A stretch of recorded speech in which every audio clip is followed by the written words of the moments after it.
ilaha illallah wahdahu la syarika lah wa asyhadu anna Muhammadan abduhu wa rasuluh wa la nabiyya ba'dah. Adalla manah wa ballagha risalah wa nasaha ummah wa jahada billahi haqqa jihadihi hatta atahul yaqin. Tarakana 'alal mahajjatil bayda lailuha kanahariha la yazighu anha illa halik.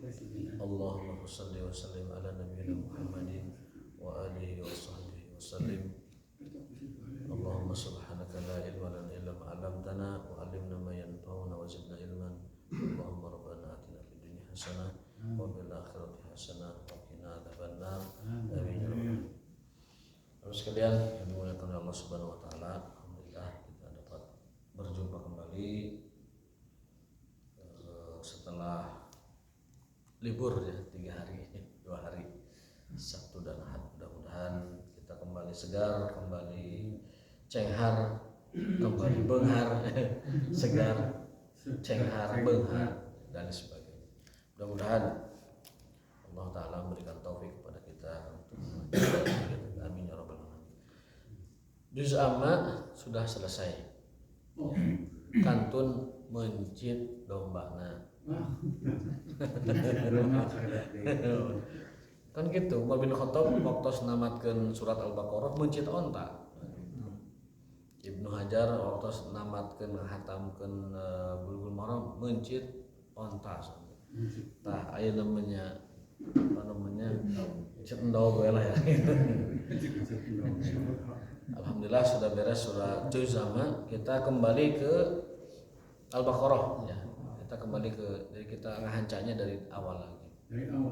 Dari awal. Sebagian Al-Baqarah sudah, tapi saya tuh ragu batas akhirnya di mana, sehingga kita ngambil yang ayat-ayat yang masih bawah aja lah ya, biar apa namanya biar kesamper lagi nggak apa-apa. Yeah. Kita ambil dari ayat 25 saja. Ambil ayat 25. Wa basyiril ladzina amanu wa 'amilus shalihat. Ayat 25 surat Al-Baqarah. A'udzubillahi minasyaitonir rajim. Saya nama ayat koringan ini. Jadi masukkan ayatnya. Rizki mana Rizki? Ki. Enak musabda Ki. Dia dibacakan surat Al-Baqarah ayat 25-nya. Ayat 25. Ayat 25. Ya. Nah, disampaikan ke mana? Satu ayat saja. Kita pakai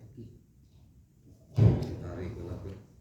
Biar kita bisa menyimak ayatnya dan artinya nanti bagian saya tafsirnya gitu. Jadi pas.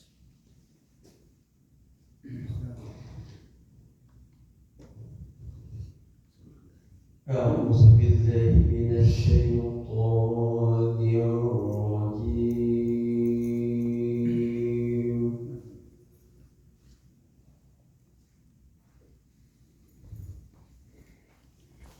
بسم الله الرحمن الرحيم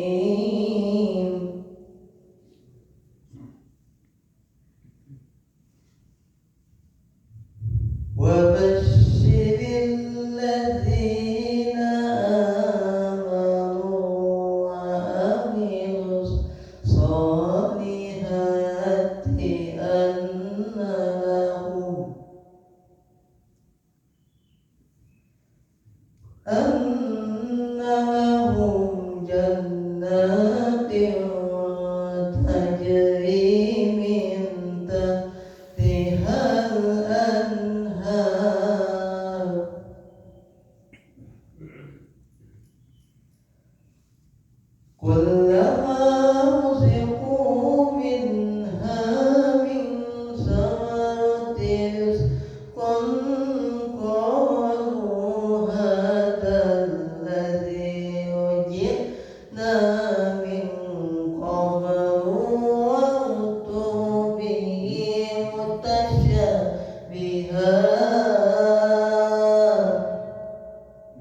yang mengalir di bawahnya. Sungai-sungai setiap kali mereka diberi rezeki buah-buahan dari surga, mereka berkata, inilah rezeki yang diberikan kepada kami dahulu. Mereka telah diberi buah-buahan yang serupa, dan di sana mereka memperoleh pasangan yang suci, mereka kekal di dalamnya.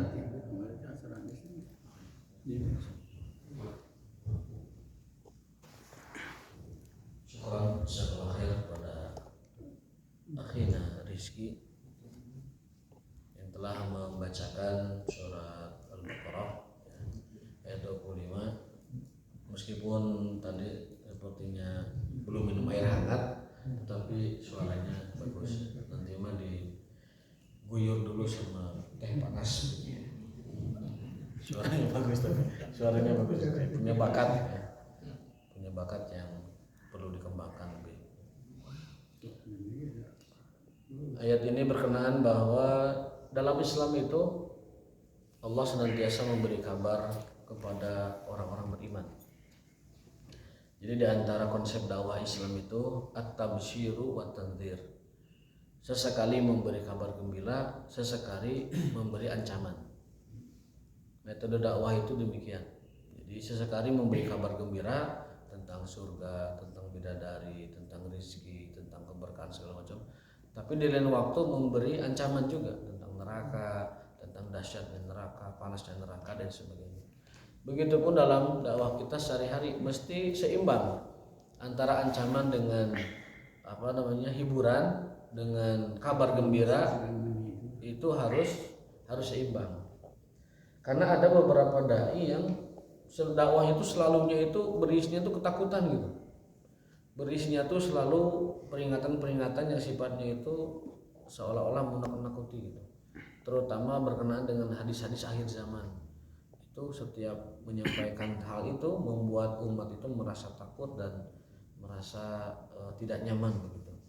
Nah, di ayat ini Allah SWT mengajarkan kepada kita bahwa dalam dakwah itu mesti seimbang antara memberi kabar gembira dan memberi peringatan yang berupa ancaman.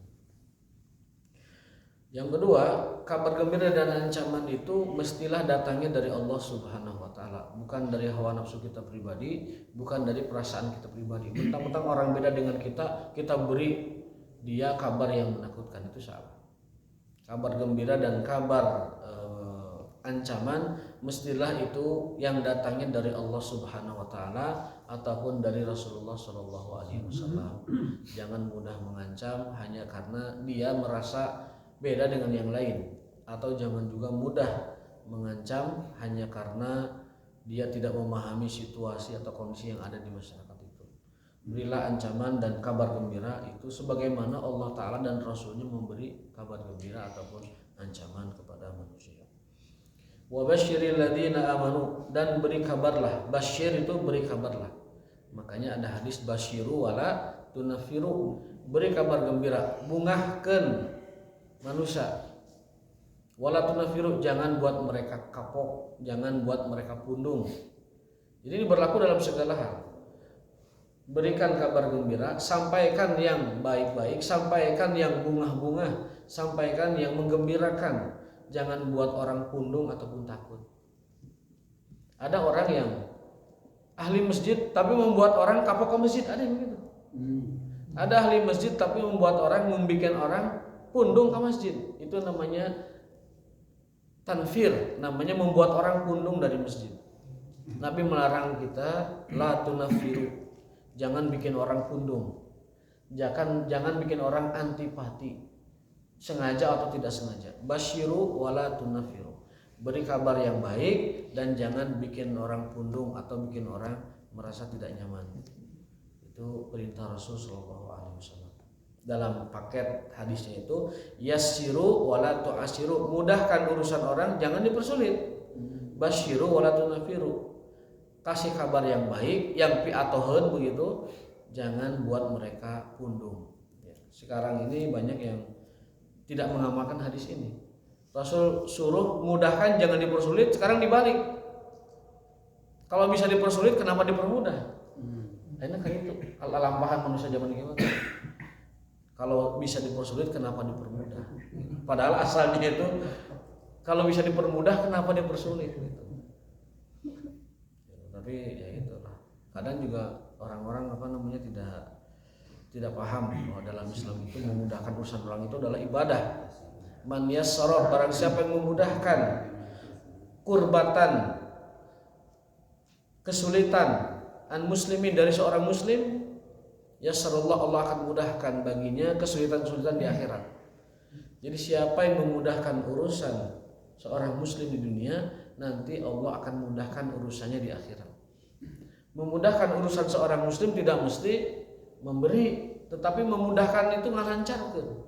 Kalau dia punya hajat, menyampaikan hajatnya kepada yang diperlukan. Kalau dia punya kabar gembira, menyampaikan kabar gembiranya.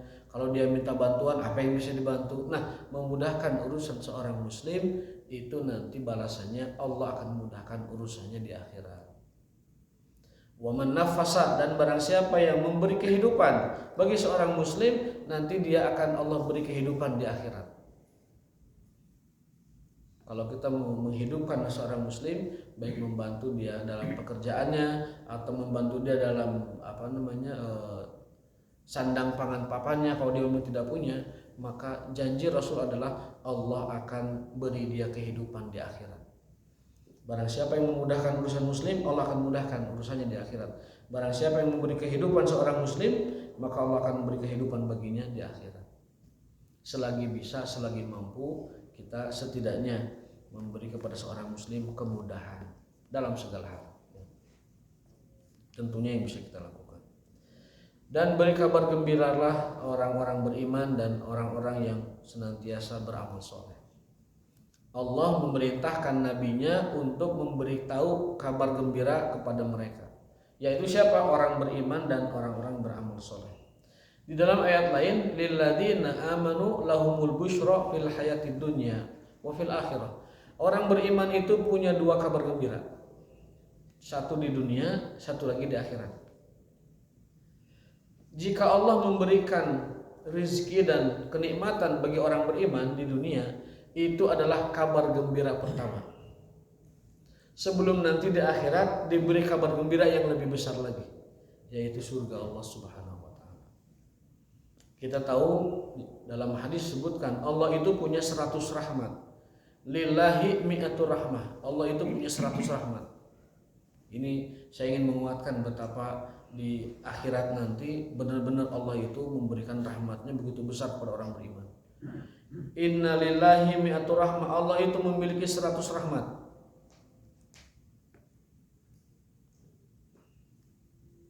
Allah sediakan satu rahmat untuk ahli dunia. Dengan satu rahmat itu seorang ibu menyayangi anaknya. Seorang singa menyayangi koloninya. Seorang anak menghormati orang tuanya dan lain sebagainya. Seorang istri menyayangi suaminya, seorang suami menyayangi istrinya. Itu hanya dengan satu rahmat. Jadi Allah punya 100 rahmat. Satu rahmat ini cukup untuk seluruh penduduk alam semesta. Dari satu rahmat. Lalu yang 99-nya buat apa? 99 rahmat yang lainnya Allah sediakan khusus untuk ahli surga. Bayangkan coba, satu rahmat saja kita bisa mencintai anak kita. Satu rahmat saja ibu bisa menyayangi anaknya. Satu rahmat kita bisa berkorban apa saja buat keluarga hanya dari satu rahmat. Bahkan singa yang buas makan binatang lain ke anak-anaknya mah enggak, itu rahmat Allah. Satu rahmat cukup untuk seluruh penduduk bumi dan semesta. Dan nanti apalagi di akhirat Allah sediakan 99 rahmat bagi penduduk surga. Mudah-mudahan kita termasuk ahli rahmatnya Allah Subhanahu wa taala. Karena apa? Karena ternyata orang masuk surga itu bukan karena amalannya, karena rahmatnya. Dalam hadis sahih riwayat Bukhari, Rasul bersabda, lan yudkhila ahadan al-jannata amaluhu. Tidaklah yang memasukkan seorang manusia ke dalam surga karena amal-amalnya, karena ibadah-ibadahnya, karena perbuatan-perbuatannya, tidak. Rasul ditanya oleh sahabat, "Wala anta ya Rasulullah? apakah engkau juga begitu ya Rasulullah? Beliau menjawab, wala ana, aku pun demikian. Illa an yataghammadani Allah bi rahmati. Hanya saja Allah telah melimpahkan rahmatnya kepadaku. Jadi kita semua Pak, masuk surga itu bukan karena amalan. Maka jangan pernah mengandalkan amalan kita. Bisa jadi amalan seujung jari membuat dia ke surga. Ada hadisnya.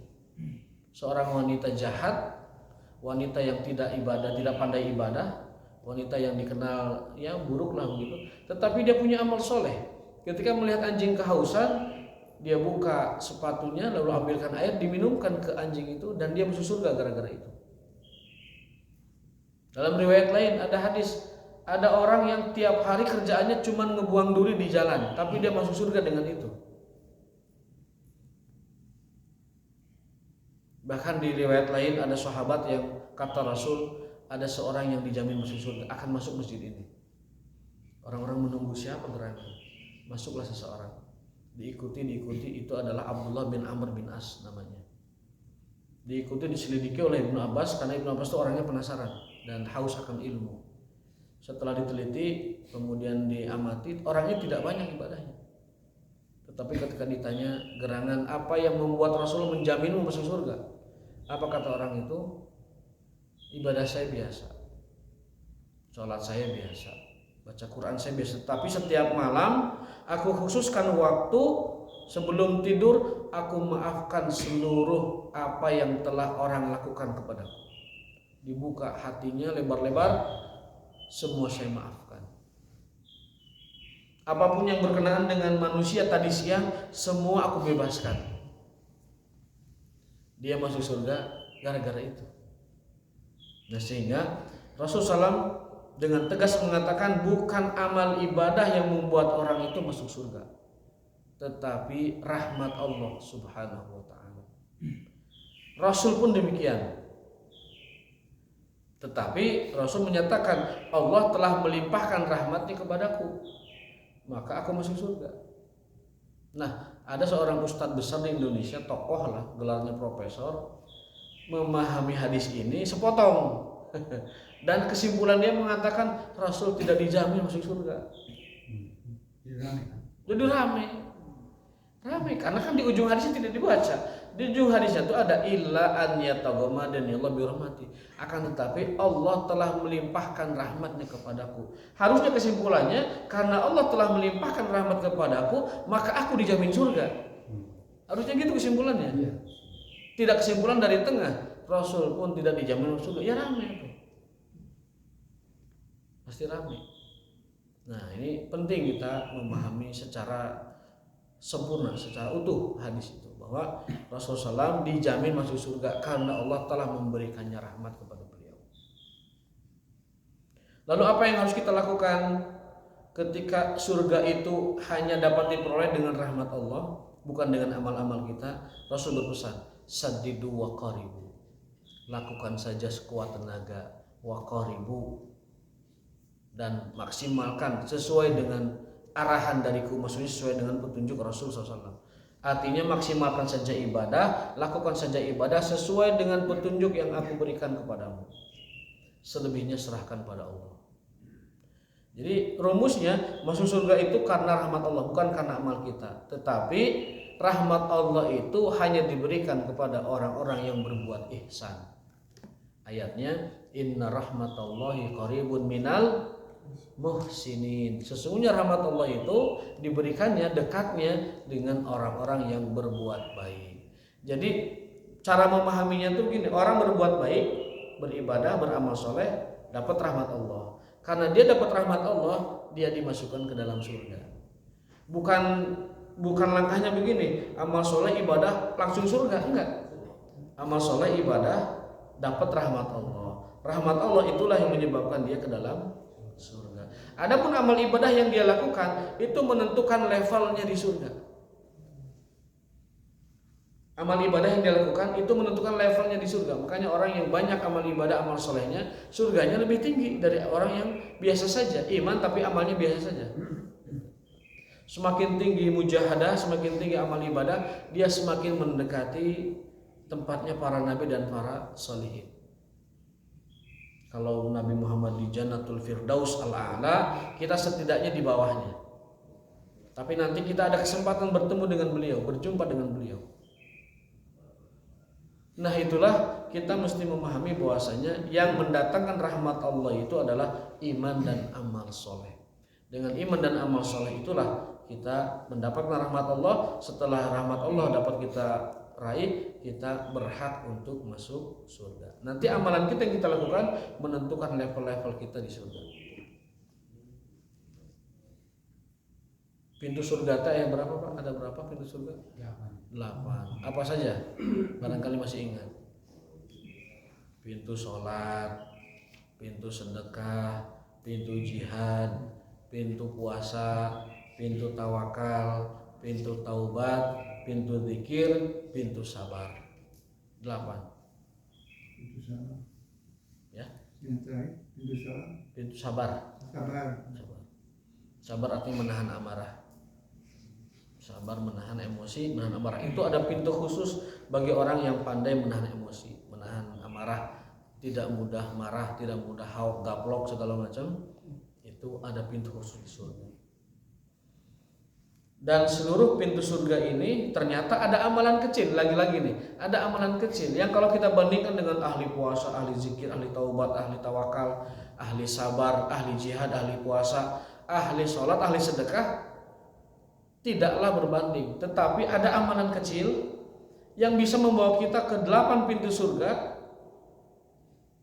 secara mudah. Apa itu? Membaca doa wudhu setelah berwudhu tentunya. Nggak mungkin baca doa wudhu setelah makan kan itu. Membaca doa wudhu ternyata itu membuat kita bisa masuk surga dari 8 pintu yang kita inginkan. Hadisnya sahih, ada dalam kitab Bulughul Maram, hadis nomor 52. Man tawaddo'a fa ahsana wudu'a. Barang siapa yang berwudu lalu dia perbaiki wudunya, maksudnya memperbagus kualitas wudunya sebaik mungkin, lalu membaca doa wudu, asyhadu an la ilaha illallah wahdahu la syarikalah wa asyhadu anna muhammadan abduhu wa rasuluh. Dalam riwayat Tirmizi ditambahkan Allahumma ja'alni minat tawabin wa ja'alni minal mutatahhirin. Apa kata Rasul? Futihalahu, dibukakan baginya abwabul jannah, 8 pintu surga as-samaniyah.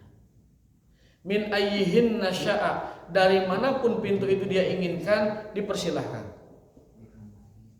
Tuh lihat bagaimana amalan-amalan itu menjadikan Allah menurunkan rahmatnya. Dengan begitu kita diizinkan untuk memasuki surganya. Amalan sederhana, baca doa setelah wudhu yang tadi di dalam hadis tersebut. Rasul menjanjikan futihat lahu abwabul jannah, Allah akan bukakan baginya 8 pintu surga dari manapun dia ingin memasukinya. Maka kalau kita tahu fadilah doa wudhu, jangan pernah ditinggalkan. Kalau wudhunya di kamar mandi ada WC-nya, doanya di luar. Kalau di luarnya ada wudhu khusus, doa di situ. Amalan sederhana. Makanya bagi Allah amalan itu akan mendatangkan rahmat darinya. Setelah Allah turunkan rahmat, maka setelah itu Allah berikan surga kepada. Sekali lagi, bahwasanya surga itu diraih dengan rahmat Allah, bukan dengan amalan kita. Amalan kita itu adalah pengundang dan pemicu turunnya rahmat Allah. Itu kedudukannya begitu, duduk perkara begitu. Cara meletakkannya. Kabar gembira orang beriman yang pertama adalah dilapangkan rezekinya di dunia. Itu kabar gembira pertama. Dilapangkan sehatnya. Rezeki itu kan tidak mesti harta benda. Rezeki itu bisa sehat. Rezeki itu bisa keluarga yang baik. Rezeki itu bisa ilmu yang banyak. Rezeki itu bisa harta benda. Ini juga rezeki. Rezeki nama panjangnya? Rezeki Maulana Nur Alam. Rezeki Nur Alam. Namanya sudah didoakan orang tuanya agar jadi rezeki buat orang tuanya. Sekali lagi, rezeki tidak mesti berbentuk materi. Rezeki itu yang paling besarnya kata ulama kesehatan. Lalu yang berikutnya adalah apa? Keluarga yang baik. Lalu berikutnya adalah pasangan yang soleh. Lalu yang terakhir baru harta benda. Itu rezeki yang paling besar yang dimiliki oleh seorang muslim. Makanya dalam doa, urutan doa kita itu ada urutannya. SOP doa kepada Allah. urutan. Yang pertama yang kita minta pertama kali adalah apa? Ampunan. Yang kedua rahmat, yang ketiga hidayah, yang keempat sehat, yang kelima baru rizki. Yang terhimpun dalam doa beliau, Allahumma gfirli warhamni wahdini wa'afini warzuqni. Itu kata ulama merupakan urutan apa yang kita minta kepada Allah Subhanahu wa taala. Apa yang kita minta dari Allah urutannya 5 ini. 1, banyak-banyak minta ampunan. Dan manusia mah sakumaha soleh nage pi karunyaeun. Manusia mah sakumaha soleh nage pi hampuraeun manusia. Pi kanyaeun maksudnya karunya lah gitu manusia itu nasibnya. Karena sesoleh-solehnya juga manusia ada kekurangan. Yang pertama adalah minta ampunan. Urutan pertama. Yang kedua minta rahmat. Yang kedua minta rahmat. Yang ketiga minta hidayah. Yang keempat minta sehat. Yang kelima baru minta harta benda, minta rezeki berupa harta benda. Itu urutan kebutuhan kita dari Allah Subhanahu wa taala. Jangan kebalik-balik. Doa teh hayu we dihabakna teh warzuqni terus warzuqni. Berikan aku rezeki, berikan aku rezeki. Geus teu bahasa Arab, bahasa Indonesia, limpahkan aku rezeki. Teu cukup bahasa Indonesia, bahasa Sunda. Apa geus dihareup warzuqni? Beda cenah ieu mah berikan aku rezeki, tadi mah warzuqni gitu. Padahal mah sama bahasa Arab. Gitu. Saking semangatnya minta rezeki, padahal rezeki itu permohonan terakhir sebenarnya dari 5 kebutuhan kita yang kita mintakan dari Allah taala. Ampunan itu yang pertama, yang kedua rahmat, yang ketiga hidayah, yang keempat kesehatan, yang kelima baru rezeki berupa materi. Jangan salah prioritas. Berdoa pun ada prioritasnya. Minta ampunan dulu, setelah itu minta rahmat, setelah itu minta hidayah, setelah itu minta sehat, baru terakhir minta rezeki. Kabar gembira kedua orang beriman adalah di akhirat. Sebagian ulama mengatakan di antara kabar gembira pertama orang beriman itu di antaranya adalah diberikan mimpi yang baik. Kalau orang bermimpi baik itu pertanda bahwa Allah memberikan kabar gembira kepadanya terlebih dahulu sebelum dia diberi kabar gembira yang lebih besar nanti di akhirat. Maka tidak heran kalau mereka mengatakan, para ulama mengatakan, jika kita melihat saudara kita, orang tua kita, keluarga kita yang sudah meninggal, kita melihat mereka dalam posisi yang baik, mungkin sedang beribadah, mungkin sedang melakukan kebaikan, itu pertanda kabar gembira bahwa mereka ada dalam keadaan baik-baik saja di sana. Sebaliknya kalau kita mendapati mereka dalam mimpi kita dalam keadaan tidak baik, mereka dalam posisi dan situasi yang tidak baik, maka perbanyaklah istighfar untuk mereka. Perbanyaklah minta ampunan dan rahmat kepada Allah untuk mereka. Itu maksud lahumul busyra fil hayatid dunya wa fil akhirah. Orang beriman akan diberikan kabar gembira oleh Allah terlebih dahulu sebelum kabar gembira yang sesungguhnya di akhirat. Di antara kabar gembira orang beriman di dunia selain rezeki yang melimpah, kesehatan yang melimpah, keluarga yang melimpah dan lain sebagainya, di antaranya adalah diberikan mimpi yang baik untuk mereka. Supaya mereka punya semacam punya husnuzon, punya keyakinan bahwasanya keluarga mereka, sanak famili mereka jika dimimpikan dalam keadaan baik itu pertanda bahwa mereka sedang baik-baik saja. Sebaliknya, kalau kita melihat mereka dalam mimpi kita tidak baik, perbanyak istighfar untuk mereka dan permohonan rahmat kepada Allah untuk mereka. Mudah-mudahan itu meringankan dan menyebabkan Allah akhirnya mengampuni dan merahmati mereka gara-gara doa-doa kita. Ada sebuah keterangan, barang siapa yang berdoa Rabbi Allahumma gfir lana wal muslimin, ya Allah ampuni kami dan orang-orang muslim, itu setiap muslim ahli kubur mendapatkan pengampunan dari Allah lewat doa-doanya orang beriman ini. Jadi orang-orang Islam yang sudah meninggal, orang-orang mukmin yang sudah meninggal, ketika ada orang berdoa Rabbi gfirli wal muslimin, itu mereka semuanya mendapatkan pengampunan dari Allah SWT berkat doa-doa orang yang masih hidup di dunia. Dan kita mendapatkan pahala dari doa itu saat kita mendoakan orang-orang yang sudah meninggal dari kalangan orang Islam dan orang-orang beriman. Kabar gembira kedua adalah di akhirat, dan akan kita bahas sekarang kabar gembira kedua yakni di akhirat. Anna lahum jannatin tajri min tahtihal anhar. Bagi orang beriman dan amal soleh, bagi mereka adalah surga di akhirat nanti, yang dimana surga itu mengalir di bawahnya sungai-sungai. Jadi sungai-sungai surga itu mengalir di antara pepohonan. Ya, tajri min tahtihal anhar itu dia mengalir di antara pepohonan. Saya baca tafsirnya. Tajril anhar min khilali asjariha. Sungai-sungai surga mengalir di antara pohon-pohon surga. Wa kusuriha, dan istana-istana surga. Wal anhar hiya anharul ma. Dan sungai-sungai surga itu ada beberapa sungai. Yang pertama anharul ma, ada sungai air. Yang kedua anharul laban, ada sungai susu. Yang ketiga anharul khamr, ada sungai arak. Tah, bilih bade nginum arak mah engke we di surga ulah ayeuna. Nu nginum ayeuna moal meunang itu. Seperti Rasul bersabda, emas terutama emas itu kata Rasul, kalau kamu pakai emas di dunia laki-laki, piringnya emas, gelasnya emas, cincinnya emas, kata Rasul apa? Kalau kamu pakai di dunia, nanti di akhirat tidak ada jatah buat kamu. Laki-laki yang pakai emas, baik makannya, minumnya, perhiasannya, kata Rasul, dia itu tidak diperuntukkan untukmu di dunia, tapi nanti di akhirat. Dengan kata lain, yang memakainya di dunia tidak akan memakainya di akhirat.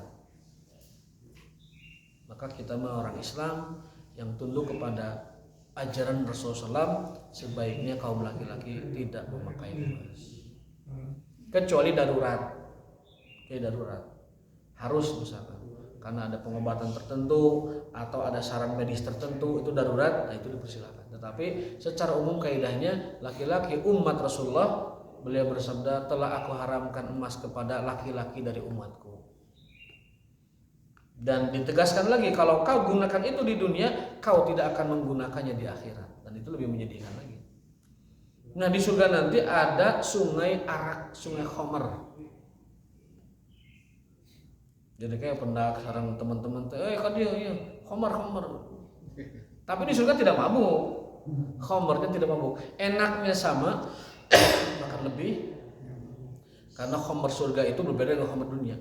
Pasti khamrnya itu yang super premium, melebihi premium bahkan. Anharul khamr wa anharul asal, dan sungai madu. Di surga itu mengalir di bawah istana dan pepohonan surga sungai-sungai yang luar biasa. Ada sungai air, mangga bisa balik ke kocepakan ngojay ini mangga, badai nguyup di dinya mangga, aya sungai arak mangga, badai nyeloki mangga di dinya bagi ku gelas muk gede, anu ti Jatinangor agung teh mangga. Bilih badai sungai susu mangga, bilih senangnya susu, rezeki kan sok nyenak susu pemilik yasinan susu ta mangga. Bisa juga ada sungai madu anu resepna kana madu mangga, nyolek tina walungan madu kayak gitu. Bade ngaleter bade bekal mangga sok canak wadahna ku galon ge mangga. Itu tafsir dari tajri min tahtihal anhar. Di surga ada sungai-sungai yang mengalir di bawah istana-istananya dan di bawah pepohonan-pepohonannya. Masing-masing kita punya istana yang besar. Ada pepohonan-pepohonan mengalir di bawahnya sungai-sungai surga. Subhanallah. Wa utubihi mutasyabiha kullama ruziqu minha min samaratin rizqan qalu hadzal ladzi ruziqna min qabl. Setiap mereka ahli surga diberikan rizki berupa buah-buahan atau makanan, mereka mengatakan hadzal ladzi ruziqna min qabl. Ini seperti yang aku lihat di dunia. Jadi nikmat surga itu makanan, buah-buahan segala macam seperti yang pernah kita lihat di dunia. Berarti di surga aya martabak, aya bala-bala, aya anggur, aya buah naga, aya cau, mau jadi penyakit. Ini STM aya. Qalu hadzal ladzi ruziqna min qabl. Ini yang pernah Allah kasih di dunia nih, sama ini. Ketan aya, dan eta urak-arik aya sadaya. Supaya kita familiar, ini makanan surga, loh sama dengan di dunia. Sama dengan di dunia. U'tus thimar wa qudima lahum yushbihu ba'dahu ba'dan. Makanan surga berupa buah-buahan dan lain sebagainya, yushbihu mirip ba'dahu ba'dan, seperti yang pernah kita temukan di dunia. Fil launi warnanya, tapi mukhtalifun fit ta'am, beda rasanya. Ini beda rasanya. Istri kita di dunia sama tetapi beda rasanya. Akhlaknya beda. Rasa itu maksudnya akhlak, kemudian sifatnya, dibuang rasa hasudnya, dibuang rasa ghilnya, dibuang penyakit-penyakit hatinya, keburukan-keburukan istri kita dibuang di surga nanti. Tidak ada hasad, tidak ada dengki, tidak ada ngedumel, tidak ada ngomel, tidak ada cerewet, dan semuanya dibersihkan, disucikan oleh Allah SWT. Distandarkan dengan speknya bidadari surga. Istri kita dispekkan dengan bidadari surga, dan mereka menjadi ratunya. Istri kita menjadi ratu bidadari. Pamijata orang bidadari 100, tah istri kita di dunia jadi ratunya, manajerna orang. Manajer nu ngatur 10 masuk, 10 masuk. Bahasa orangnya begitu. Manajerna. Kalau istri kita masuk surga, paminyangkut di nerakanya wayahna eta. Tos wae bidadari nu aya wae. Bidadari nu aya. Qalu hadzal ladzi ruzikna min qabl. Ini persis yang kita temukan di dunia. Ada semua di sini. Tetapi mukhtalifun fit ta'am, beda rasanya. Martabak surga beda dengan martabak Pecenongan jeung Bangka, beda. Sama-sama martabak tapi beda. Rambutan dunia beda dengan rambutan surga. Mun ayeuna bahasa lain misalkan buah-buahan dunia sama warna dan bentuknya tetapi beda rasanya. Mukhtalifun fit ta'am. Jadi kesimpulannya, apa yang ada kita lihat di dunia, yang kita inginkan di sana juga ada, tetapi beda rasa dan beda segala-galanya. Mungkin mirip-miripnya mirip, oh ini mirip, tetapi beda segala-galanya. Di urang kan aya nu hasil. Ya, meser buah teh dicontohna nu amis, dipurak teh nu amis, aya pas beli 1 kilo asem sadaya. Ari contohna amis tah eta di urang, di surga mah teh aya buah nu kitu. Tidak ada buah yang asam, semuanya itu ta'amnya itu, rasanya itu fi ghayatil ladzah, di atas puncak kenikmatan. Segala apapun makanan surga, buah-buahan surga semuanya di puncak kenikmatan. Walahum fiha azwajum mutahharah, bagi mereka disediakan pasangan-pasangan yang suci. Dalam riwayat disebutkan 70 bidadari, di riwayat lain 100 bidadari. Jadi ada riwayat menyebutkan 100, ada yang menyebutkan 70. Jadi tiap hari kita mesti membahagiakan para bidadari itu yang telah siap menyambut kita dan melayani kita. Dan kekuatan para pria di surga itu dilipat gandakan untuk menyamai dan untuk melayani para bidadari yang jumlahnya 100 itu. Jadi tong hawatos jangan hariwang, di surga orang misalkan tidak kuat, di sana mah akan dikuatkan. Dikuatkan. Kalau di sana akan dikuatkan. Sudah tidak perlu. Perlu kan, yang di dunia ada di surga ada. Di dunia ada, di surga. Apa yang kita inginkan di dunia, di surga kita dapatkan. Kita dapatkan. Min damil haid. Nah, disebut dengan pasangan-pasangan suci adalah suci dari min damil haid, suci dari haid, suci dari nifas, dan segala macam kekurangan wanita yang lainnya. Jadi wanita surga itu Allah sucikan dari segala macam yang namanya kekurangan, baik kekurangan fisik maupun kekurangan sifat. Jadi wanita surga Allah solehkan semuanya. Wanita surga Allah sehatkan semua. Wanita surga Allah sucikan semuanya. Tidak ada nifas, tidak ada haid, tidak ada kekurangan lainnya. Itulah keistimewaan azwajum mutahharah, wanita-wanita surga.